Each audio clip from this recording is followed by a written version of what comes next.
What's up, broke boys? My name is Zero, and welcome back to another video where you may have realized that I'm recording several videos in one session.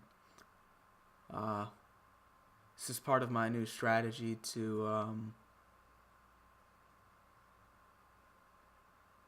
I think it's just to really make videos when I feel like making videos, because when I feel like this, I feel like this. When I don't, well, I just don't, and I don't even take the time to sit down and talk to no one for like 3 to 5 minutes or so. I don't really know. Anyways, today we're going to talk about the Shannara Chronicles, which, once again, as the title would probably suggest, is the worst show I've ever watched, or one of the best worst shows. I don't like to give any definite titles. But anyways, I'm going to tell you why this is pretty confusing for me, and I'll start it out with saying some good things about the show, some of the things that make it honestly,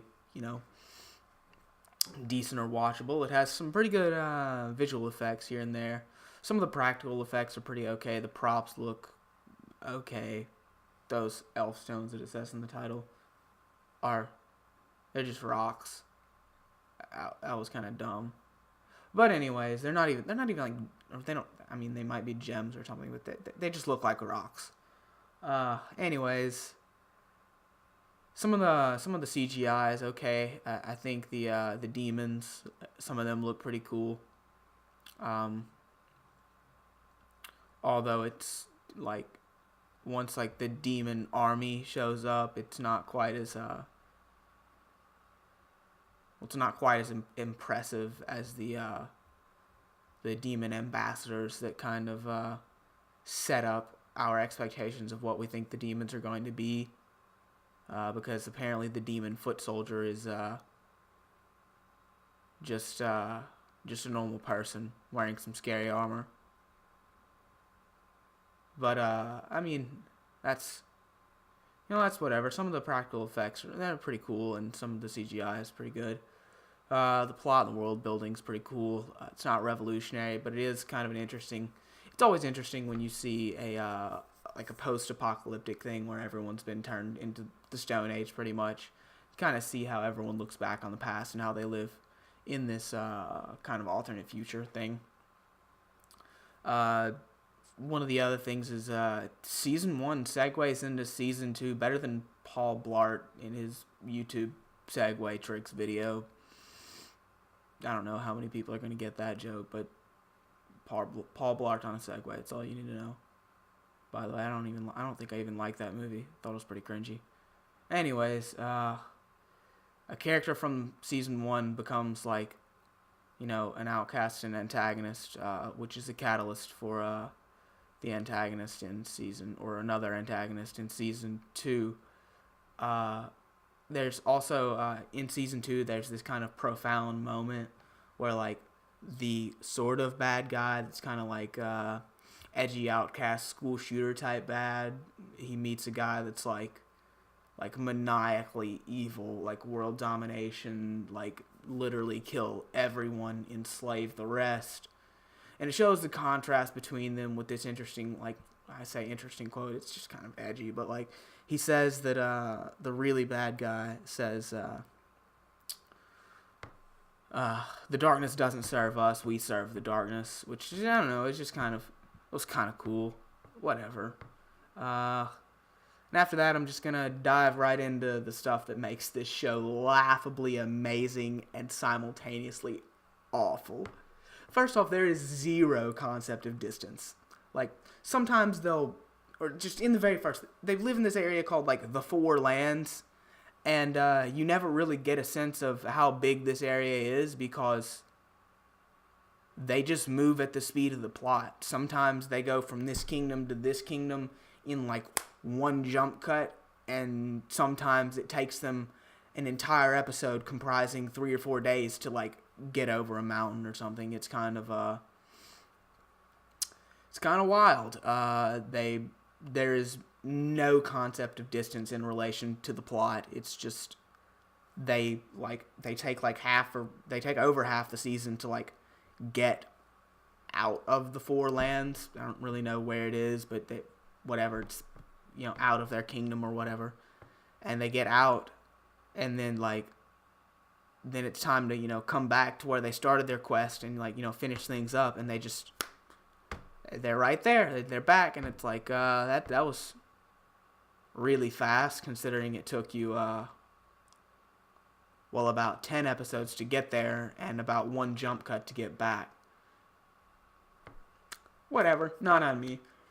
I said some of the visual effects are pretty good. A lot of them are actually laughably bad. There's this, you see the Mord wraiths that are just knockoff ring wraiths from Lord of the Rings. They move in this just wispy cloud thing, just like that. And when they show them moving, they do this out scene where you see them kind of just flying across the mountains and stuff. And it's it's whatever, it's kind of cheesy, but then they show the same scene from the perspective of the wispy smoky thing, and it's literally just this weird flight simulator type deal where the tunnel vision is just a circle of orange flames going like this. It's super weird, and it's imagine if Star Wars jumped to light speed was just flickering orange flames on the side. It looks really bad, and I don't like it. It actually made me bust out laughing completely alone watching the TV show. Also, there's this magic fight scene that's literally just a rip from the Harry Potter thing where they shoot their wands at each other, and it's just and that was a great explanation of how that scene went, because that's exactly how that scene went. It was just it was exactly the same as Voldemort shooting at Harry Potter and Harry Potter shooting back, and then the things meet in the middle. Whatever, I don't know. Then there's this scene in particular. It's not it's not a real spoiler here, so I'm just gonna they go to this town that's this human town that's kind of trying to bring back the old age. They're studying all sorts of technology and this and that and the other. And long story short, they find a gun, and or they have guns-ish. And this guy he's shooting it, and he I'll kind of excuse a couple impracticalities here and there, because realistically they don't really know how guns work. It's kind of they're kind of Stone Age, but it becomes really obvious really quickly that it's not them that doesn't know how guns work. It's the screenwriters that don't know how guns work. He takes a pistol, a revolver, and he points it at a target with his right hand and aims with his left eye. And then he hits all three targets perfectly. And they're and that's, these are crack shots. And it's okay, he's a good shooter. That's kind of cool, but whatever. That's not how you're supposed to shoot. You don't. If you aim with your right hand, you use your right eye. It's I don't know. It just seems natural. It's, you just use your right arm, your right eye. And then he hands it to this girl that's never even. Her name's Eritrea. She's never even seen a gun before. She's never held a gun before, and she's most definitely never shot a gun before. She holds the gun up with, I think her left hand, and she aims with her right eye. And then she hits all three targets. And these are these targets the size of this mic right here at 25 yards or maybe more. I don't expect everyone to have shot a handgun or anything, but that's not easy to do. I have missed targets, relatively large targets, completely missed them at 10 yards. It's not easy to aim a handgun. And to think that they're aiming it incorrectly to begin with? No. It was just, I kind of laughed at the entire scene. It was kind of stupid.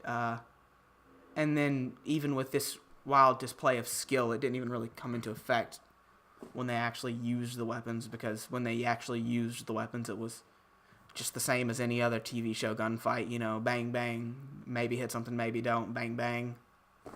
I don't know, they didn't exactly have crack shot accuracy in the fight, so I don't really see what the point of the aiming flex was. Yeah, so I guess the next thing I want to talk about here. Let me just look at the list. Oh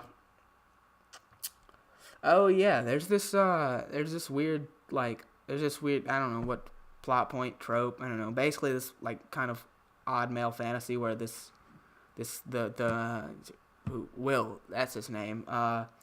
He has just attractive women almost literally lining up to have sex with him. Uh like I get he's attractive, but like he legitimately throughout the entirety of the first season has two women trying to gain his affection, and he nails both of them at some point. Uh, and then come season 2, he has yet another attractive woman trying to get with him. Like at that point, it's like it's beyond even interesting. I'm just jealous of this guy. Like what is he like? Like I get he's attractive, but like what's he doing? He's using some wild Jedi mind tricks out here because like he's really just slaying. Like honestly, uh, yeah, he's Danny's character.